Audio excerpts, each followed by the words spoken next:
Welcome to the shit show. Every single day, a new flavor of fuckery. Cause everybody's such, you see, and they're dumber than a bag of clots. Monday, bullshit. Tuesday, bullshit. Wednesday, hey, what the fuck? And then 4 more days of increasingly stupid, ridiculous, ignorant, balderdash, poppycock, bollocks, and fuckery. Yeah, all over again.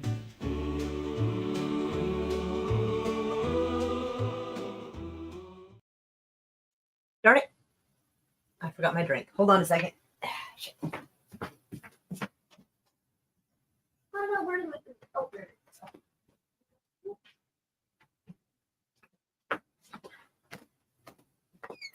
All right. Damn. Got to make sure I stay hydrated and all. Anyway, I hope everybody's doing okay. Get my cigarette lit. Yeah, so we're going to recap a little bit on some stuff we talked about yesterday because new stuff has come in to look at, like that shit that happened in New Orleans. And now they're starting to bullshit us more. But this time, I pretty much managed to almost completely stay away from the Middle East. Almost completely this time. So I try to mix it up for y'all. I really do. All right. Share screen.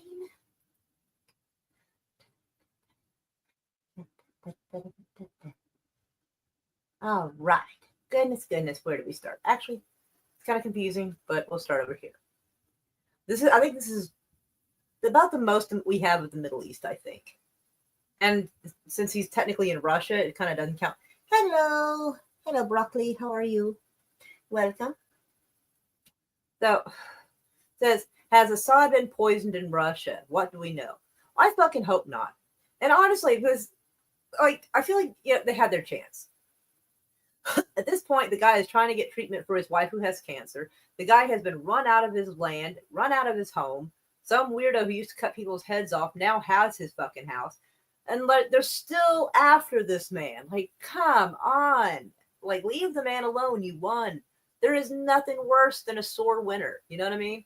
People who just keep kicking that person while they're down. Douchebaggery, I tell you. Plus, everybody who's telling us that he's a bad guy are themselves bad guys. A Russian Telegram channel has claimed that Assad may have been poisoned, sparking online speculation about the fate of the Syrian dictator after he fled to Moscow following his downfall. Hello, Hector. Yeah. Ooh. The claim was made by General SVR, which says it is run by former and current members of the Russian Foreign Intelligence Service, although does not offer any evidence of the ties. Okay. It has been the source of unsubstantiated but dramatic reports about Vladimir Putin's health that have been previously reported internationally. In the post written on its Russian and English channels on Tuesday, it said there is every reason to believe that the assassination attempt was made on Assad, adding that he had complained to his security team about feeling unwell, having trouble breathing, and asking for medical help. Oh dear. British tabloids, newspapers, as well as social media users have picked up the claims, which have not been independently verified. Newsweek has contacted the Kremlin and General SVR for comment by email. Well, like I said, I kind of hope not. Because, I mean, it's kind of wild. Because if you actually want to, extradite and put the guy on trial or something, then that's what it's supposed to be about. But, they put sanctions on this guy because he wouldn't play ball, because he wanted to do oil business with somebody else. Then they destroy his country, destroy him, and killing him, and then they go after him again. I really hate when someone kicks somebody while they're down. Plus, he was never a threat to us anyway. So we shouldn't even be in it. Russia has offered refuge to Assad, a longtime ally of Putin, after his family's 5 decade in power. His family's 5 decades in power was ended following a rebel uprising led by Islamic militant group Al-Sham, because I can't fucking pronounce this. And I really feel like it is a sham, so it kind of counts. Moscow was dealt a blow following Assad's exit and is fighting to hang on to its military assets in Syria, such as the critical naval base in Tartus. It is unclear whether Assad's fate in Russia will follow that of the other ex-dictators now there, such as the former Ukrainian leader Viktor Yanukovych. Actually, I'd be right, Yanukovych. I might have actually said that right. Holy shit. How many ex-dictators run off to Russia? Like, how often is that a thing? Hey, Daniel, how are you? You actually don't know how often that even happens. You should probably look into that. All the rest of this, I don't know. Oh, hold on. There is every reason to believe that an assassination attempt was made on Syrian President Assad, the Post said. It described how Russian officials were informed and an order was received to treat him at home. The test showed traces of exposure to toxic substances in his body, the Post said, before his condition stabilized on Monday evening. It added that the investigation is underway, but it hasn't been possible to determine how Assad was exposed to the poison. Well, it certainly depends on what it is.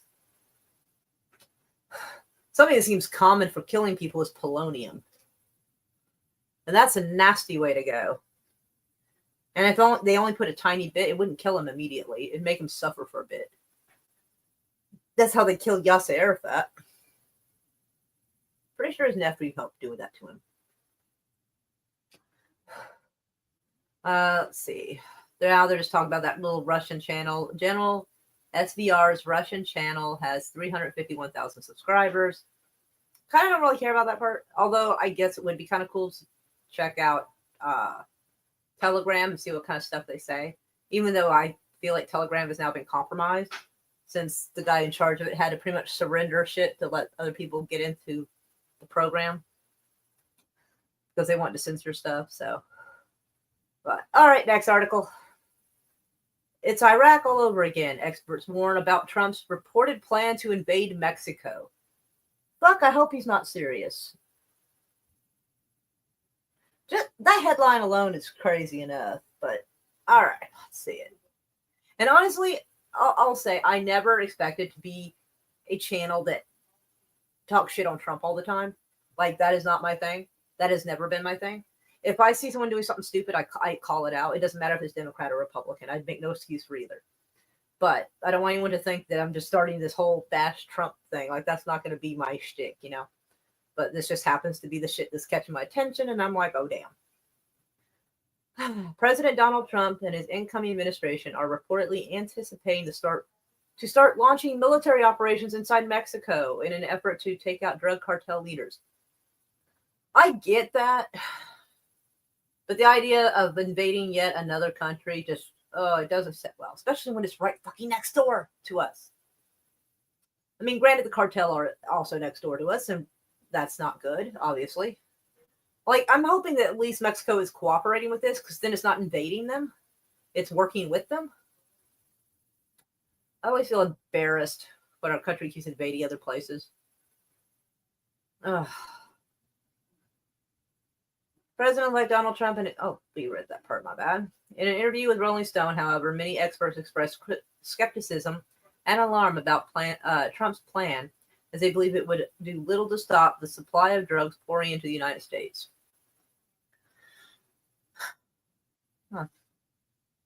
A professor studying guerrilla and paramilitary violence at America's University's School of International Service said that Mexico has already tried waging literal war against cartels, and it found the approach to be a failure because it would set off secession fights within the cartel that would lead to explosion and violence.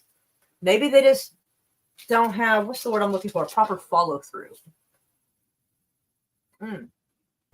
I would say they could probably get the CIA to go in there and just overthrow the cartel. But, you know, considering the CIA probably does, involve themselves in the drug trade to profit. That's probably why nothing has been fixed about this.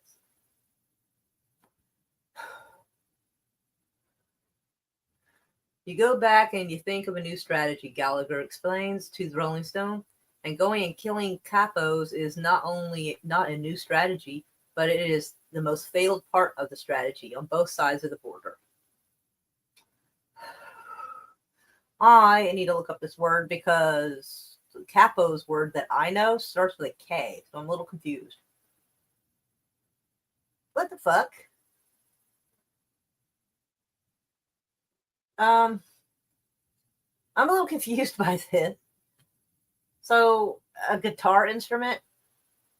Because I'm not finding any other, yeah, okay. So, maybe they use the wrong word here, I guess. Because that's, okay. Former military officers who spoke with Rolling Stone under the condition of anonymity told Rolling Stone that the plans that have leaked so far remind them of the same strategies that America has used unsuccessfully in the so-called war on terror that has launched after September 11th attacks. Yeah, I imagine this isn't going to be good. Yeah, Hector, I did look it up and I just don't even, like, it's apparently guitar tools. I'm like, okay. Try to learn something, I get confused by that, So yeah, I hope he means work with the Mexican government to help get rid of cartels. Like, that's fine. Like, I don't mind us going to countries occasionally and helping with things occasionally. As long as we're at least invited. America's embarrassed itself by, basically going to other people's houses, barely knocking on the door, and just going in there and making themselves comfortable. We're the worst house guests in other countries. We really are. All right, next article. Oh, fuck me. The CIA must get involved. Trump melts down in late night rant targeting Department of Justice and the FBI. Really? So you want to bring in a bigger predator to deal with these two predators, basically? That's a terrible idea. We already knew the CIA is terrible, and technically they're not even supposed to be doing shit on American soil. They do. We know they do. They're not supposed to. But for a guy who wants to drain the swamp and have less government, kind of weird he's inviting the CIA to come over. Like, God almighty. Donald Trump ended his New Year's Day going on attack after this attack in New Orleans in the early mornings, followed by the Tesla Cybertruck blowing up in front of his Las Vegas hotel, which together seemed to have rattled him as he demanded the CIA become involved in domestic affairs. See, that is what you don't want. Oh, hello, Bone. Oh, right on. Well, I'm glad you're here. See, this is what you don't want. You don't want someone who gets rattled and then starts, begging and simping to the kind of agencies that we all distrust anyway. None of us trust the CIA. Nobody in their right mind trusts the CIA. We know the kind of shit they do. There's a lot of shit that we don't even know that they do. And now he wants them to come over and start handling our domestic bullshit. That's a terrible, terrible idea.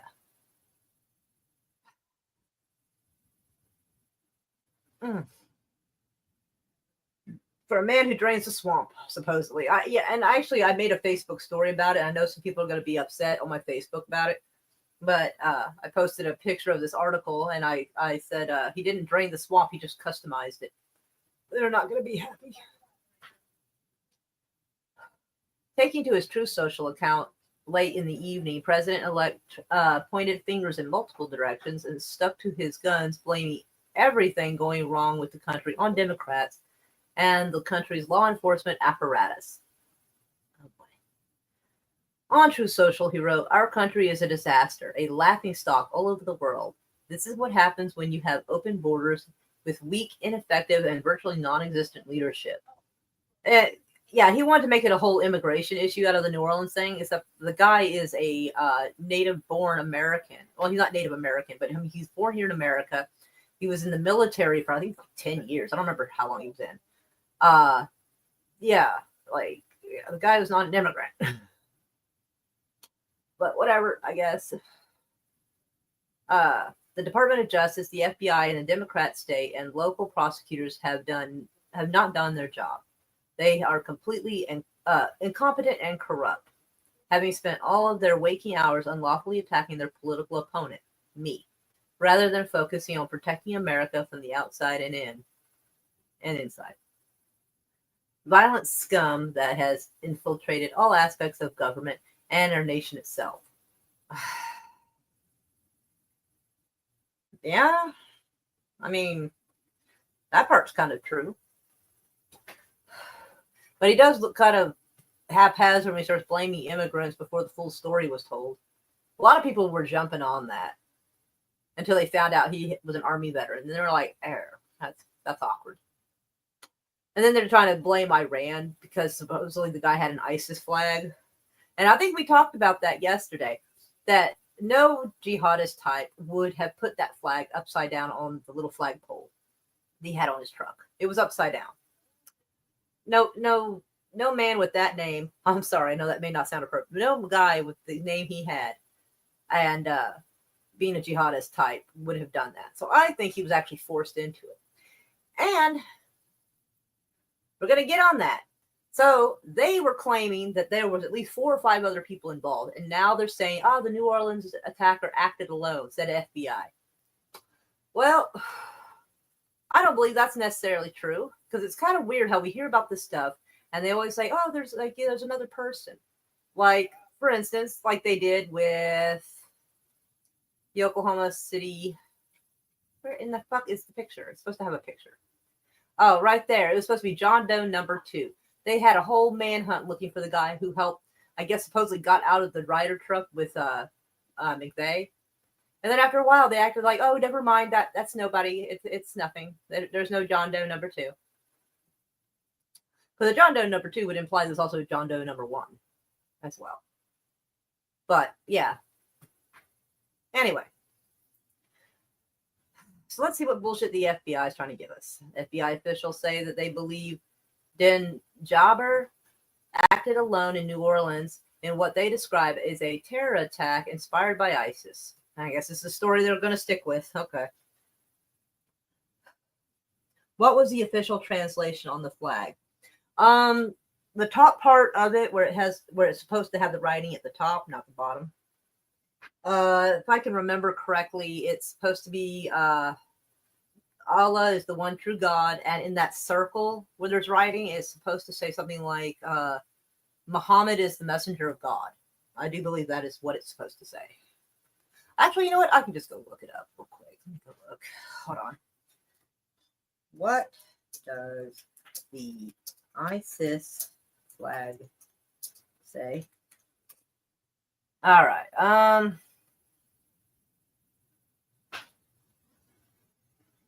Oh, okay. What do the words mean? Okay, let's go look. Yeah, this part at the top should technically be Allah is the one true God. And this should be Muhammad is the messenger of God, is what it should. Because this should be the word God right here. Oh, okay. The top part reads, there is no God but Allah. That was close. And the other part is Muhammad is a messenger of Allah. So, okay, so I did get that part correct. And I thought it was Allah was the one true God. So I was a little off on the translation. My bad, I'm sorry. But yes. So that is what that top part says up here. And Muhammad is the messenger of God is right here. So that is what that says. I had to go look it up, and I was a little off on the wording. I mean, I got the general idea of it, but I wasn't 100% on that. So sorry about that. Anywho, my little keyboard now. All right. Let's see. Let me be very clear about this point. This was an act of terrorism. It was premeditated and an evil act. Christopher Raya, I guess, Deputy Assistant Director of the FBI's Counterterrorism Division. We do not assess at this point that anyone else was involved in the attack. Well, that's a hunk of shit, because I'm going to show y'all something a little bit different. No accomplices. Even though some accomplices were seen with IEDs. But okay, we'll just... Mixing religion and politics is bad. Yeah, you might want to tell that to our government. Let's see. That is a departure from the FBI warnings yesterday when the agency said Jabbar may have not acted alone. Officials say they uncovered a significant new development about the attack. Yeah, they probably found his handlers and they're like, oh, never mind, we'll let y'all go. Jabbar barreled down Bourbon Street early New Year's Day in a rented truck, killing at least 14 people, while the suspect was later killed in a shootout with police. Oh, like a couple of minutes later. But Bragg said Jabbar posted several videos prior to the attack professing support for the terror group ISIS, which I think is interesting because of all the shit people were digging up about this guy. Video footage, his old videos about the work he did for some realtor company. It's funny, I never saw a single video about this. I'm not saying it wasn't there, but it seems weird that that was something that I didn't find and nobody found. I did some deep diving yesterday. I mean, I was really just going through the crime scene bit by bit, as you can see right here at the bottom. I was just really, going nuts with it. I was talking to Raquel about it last night. Poor girl. She this is not really her favorite topic to talk about, but she does try to indulge me when I talk about it and want to, tell her my ideas. And I was telling her last night that, like, it seems weird that somebody would do this because most times terrorists want to make a real impact and they want to get as many people at one time. So doing it before the Sugar Bowl or before the Super Bowl doesn't seem like the best time. You would want to wait for something crazier for more people, technically. You would want more bang for the buck, so to speak.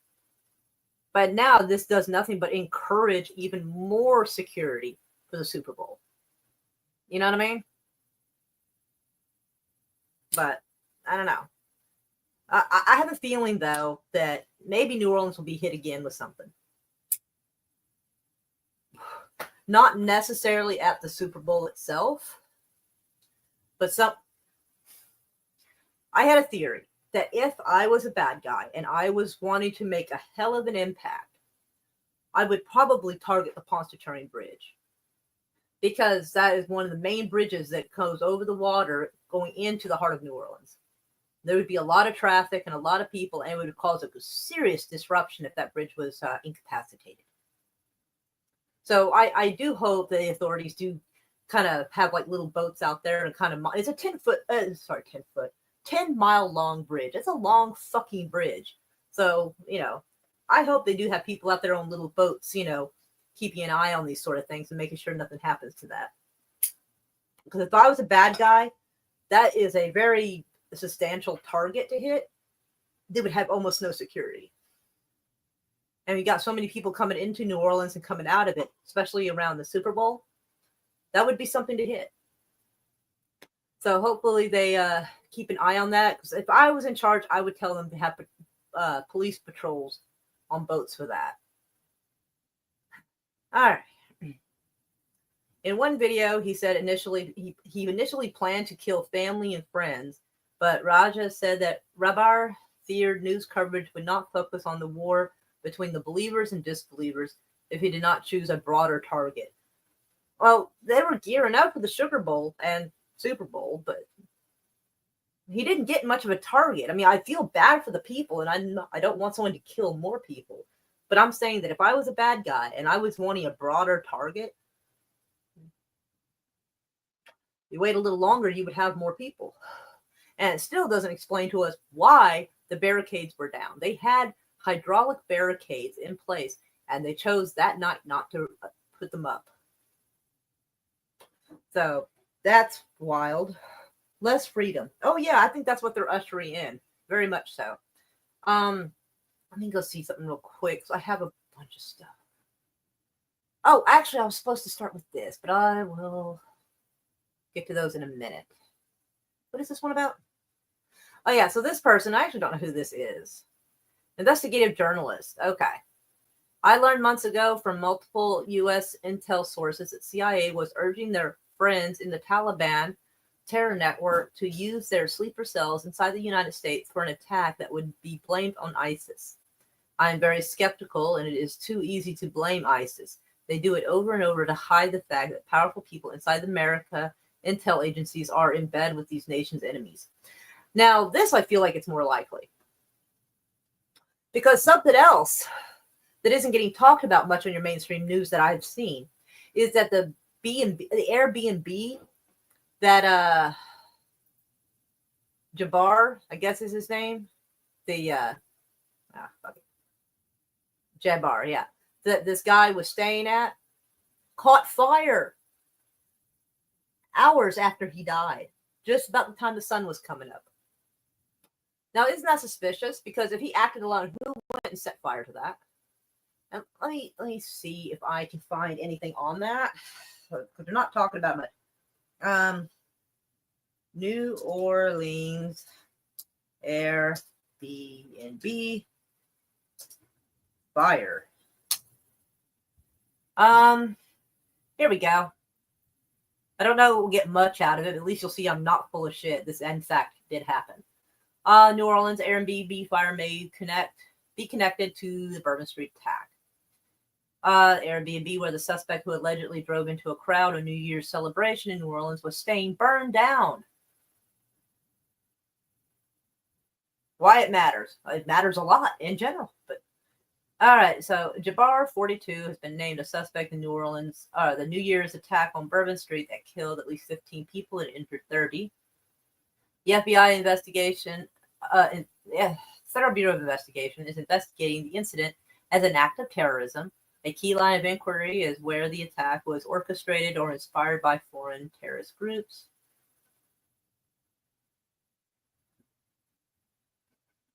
Okay, I'm sitting here thinking, so this part right here would be Bourbon Street, and I forget which street this is. I don't remember. It's been such a long time since I've been to New Orleans. Holy shit. NOLA.com reported that people were evacuated from the St. Roch area in New Orleans Wednesday morning after a fire broke out at the Airbnb. The site reported that law enforcement officials, as well as bomb squad detectives, were called to 1329 Manderville Street. The Airbnb is about 1.5 miles from where the attack took place. So if he acted alone, which I don't believe, then who went and set that fire? And like I said, they did that with the Murrah building and probably other stuff, saying, oh, there's a second and third and fourth person. Then, oh, never mind. There's nothing. He acted alone. Okay. So I'll let y'all, actually, I need to hold on a second. Unshare it so I can share it again. So that way you'll have sound.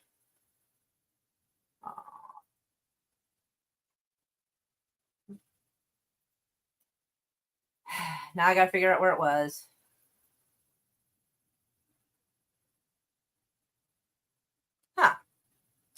I think I can't actually play the sound for you. Oh, here it is. Okay, I can. It just took some finagling.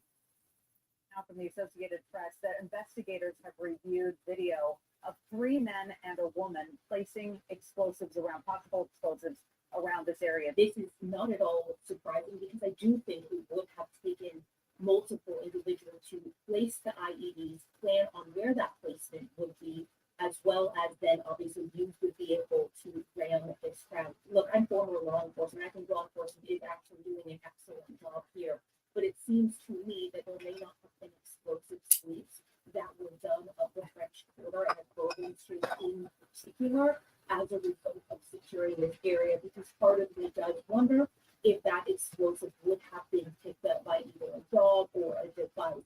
Again, I can't say for certain if that occurred, but part of me does wonder. There's no question they are now looking for these individuals and combing through particularly that digital evidence. So yeah, so and remember the French Quarter, especially Bourbon Street and in the places near it, even back 20 years ago when I was there, they had cameras all over the place. A lot of like webcam footage. So that way, you know, you can see your friends walking on Bourbon Street and shit.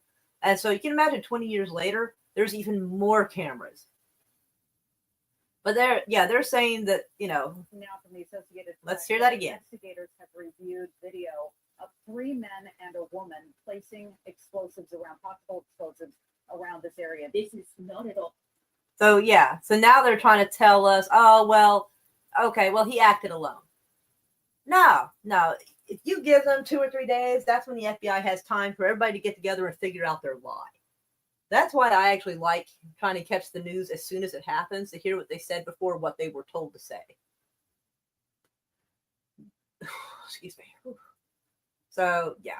So just like with the Murrah building, and the FBI was involved there too. No big shock. And what's interesting is I do believe the guy accused of taking out the Murrah building was also an Army veteran. Actually, let me see real quick. I want to check something just for the fuck of it. What base did him Nick?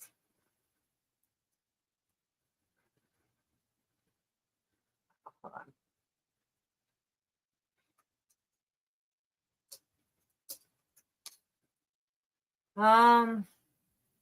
Let's see.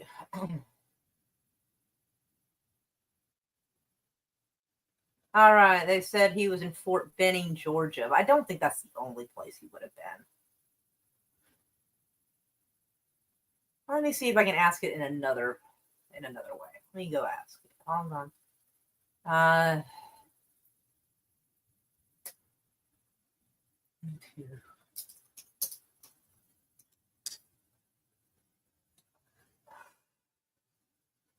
Oh, well, okay. So apparently Timothy McVeigh did service training at Fort Bragg. Well, that makes it even more interesting because I'm about to show y'all some shit. So let's go do it.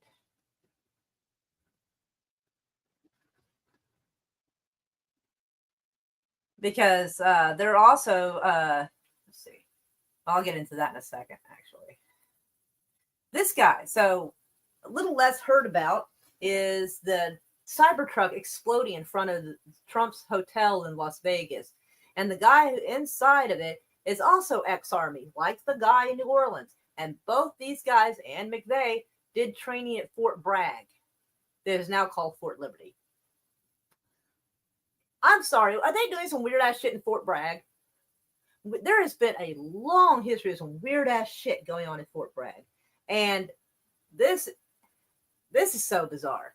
So apparently Matthew Levelsberg, identified as the driver of the Cybertruck that exploded in Las Vegas, is listed on LinkedIn as an operations director and intelligence manager with special forces experience. Green Beret, according to this. And so I find it super strange. Now they're all right. So yeah, apparently they're saying, well, I think this one's incorrect. I don't think the one in New Orleans was rigged with explosives. There was talk that explosives had been found in that guy's truck, but not. This here is showing smoke from when that vehicle exploded in front of the Trump Hotel. So yeah, I don't know if anybody else has put together that McVeigh also was in Fort Bragg, but y'all saw it here first because I didn't even know. So I just checked, just a hunch. But if you type in different things like Fort Bragg scandal, Fort Bragg dead soldier, Fort Bragg attack. You type in things like that and you'll start to see some very weird shit coming out of that base.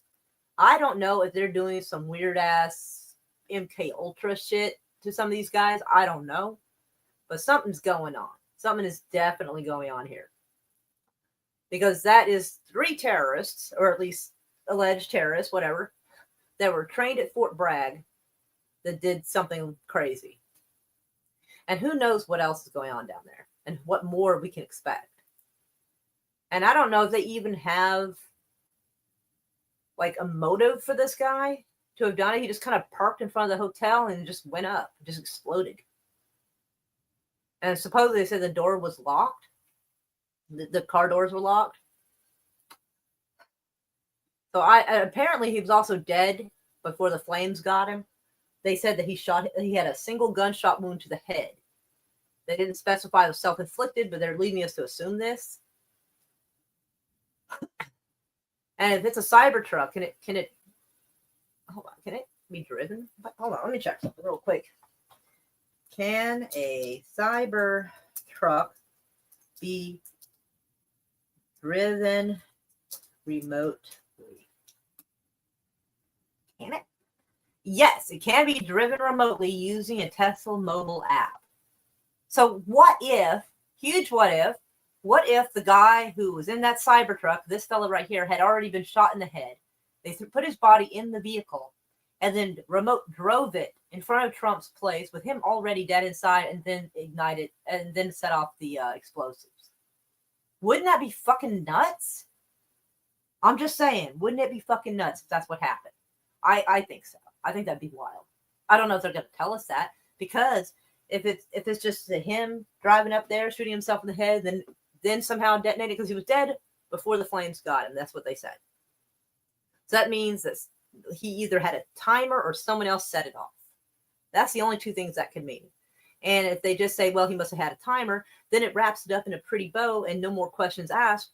But if someone else drove that vehicle there with remote and then detonated it, that means there's another person they need to be looking for.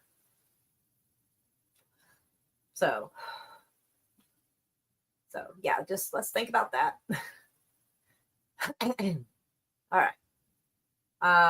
Oh yeah. Also, sources also confirmed that Leibsberg served at the same military base as the guy responsible for the New Orleans attack.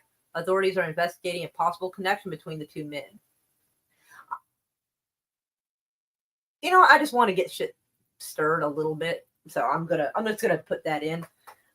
Didn't Timothy McVeigh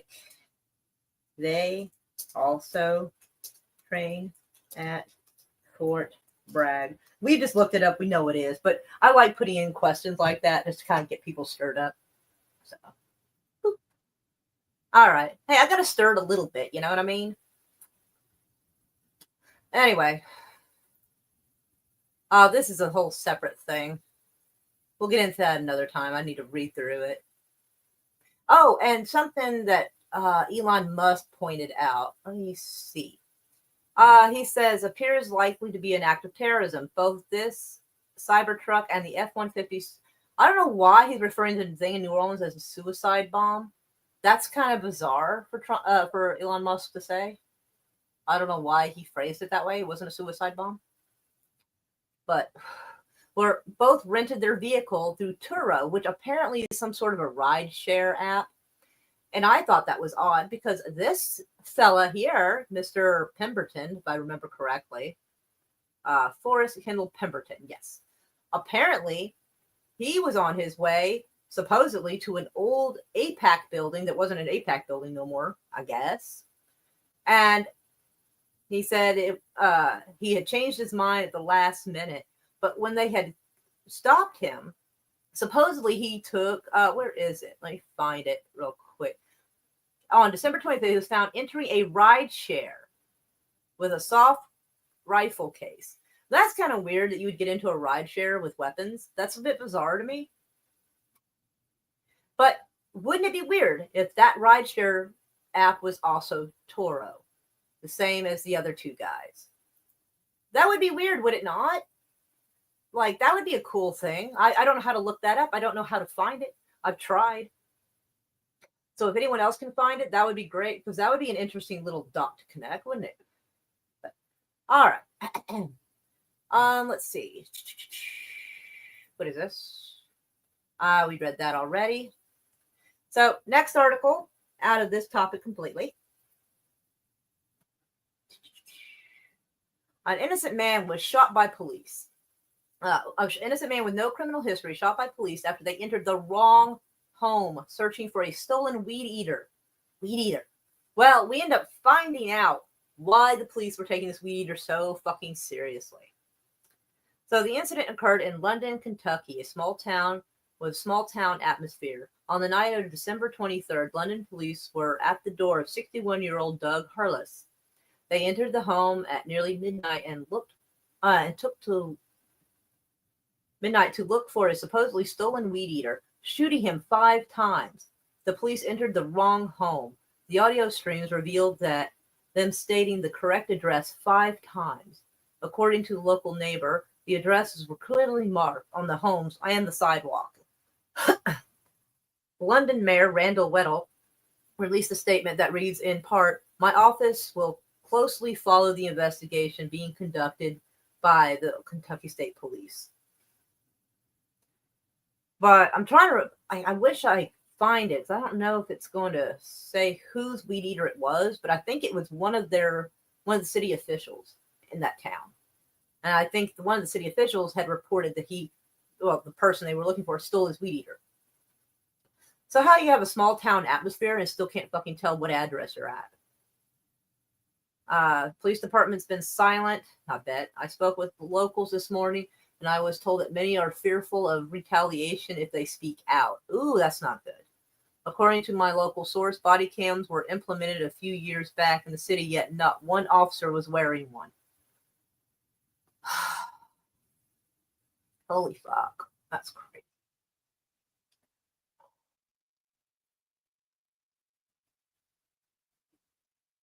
So apparently they made a Facebook post talking about this. I'm sure they're going to investigate and find they've done nothing wrong. Of course, it's usually things like this are why qualifying immunity should not exist. Correct. Absolutely correct. So that. And also, apparently there's a strange fog that was going all over the place. Nearly a third of the United States population, spanning 27 states, is experiencing an unprecedented wave of dense fog, the thickest in nearly 20 years. While the mainstream media claims this extreme fog is perfectly normal for the season, social media is buzzing with reports of bizarre odors and unexplained illnesses linked to the phenomenon, with similar accounts emerging from the UK to the US. In this situation, who do we trust? Well, certainly not the government. But apparently it's been in a few places. And I thought, wouldn't it be funny? I was like, was it in Colorado, Nevada, and Texas? And I asked this question because the guy who supposedly killed himself in front of the Trump Hotel in Nevada was from Colorado. And so, who knows? Maybe the fog activated something in their brains. I don't know. But people were posting, here we go, like this. There was a weird texture to the mist, even though it was too warm for snow, they said.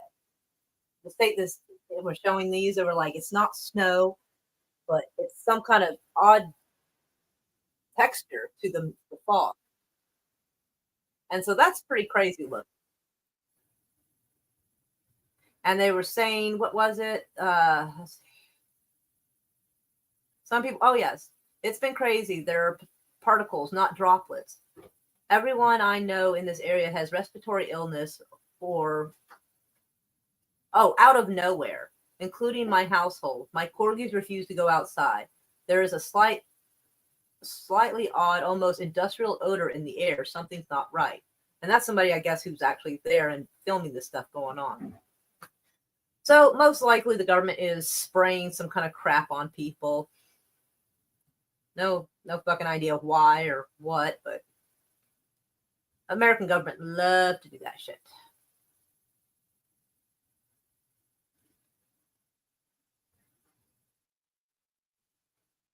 Oh, and a patent for the process and apparatus that produces intense artificial clouds, fogs, or mist. So apparently our government does have a patent for that sort of silliness. Anywho. So, yep. All right. I think we've about covered it all. Got it all out of my system, I think. Oh, hello, ancient one. Meow, meow.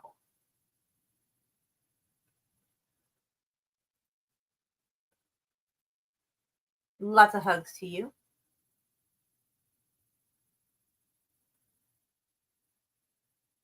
That's weird. It should have. Did it not show the rest of the articles I was reading to you? Tell me I didn't like just go through the last few articles and it didn't show up. Because as soon as I left that page, this one, it should have. Oh my God. I'll be pissed off if it didn't show you the rest of the stuff. Oh God, I hope not. I hope that didn't happen. Anyway. All right, so I think I'm done. It didn't take as long as it normally does, but thank you so much for coming by and visiting. And stop sharing. And we'll play our little song and I will let y'all go. Mwah. Welcome to the ship show. Every single day, a new flavor of fuckery. Cause everybody's such, you see, and they're dumber than a bag of clots. Monday, bullshit. Tuesday, bullshit. Wednesday, hey, what the fuck? And then 4 more days of increasingly stupid, ridiculous, ignorant, boulder, dash, poppycock, bollocks, and fuck.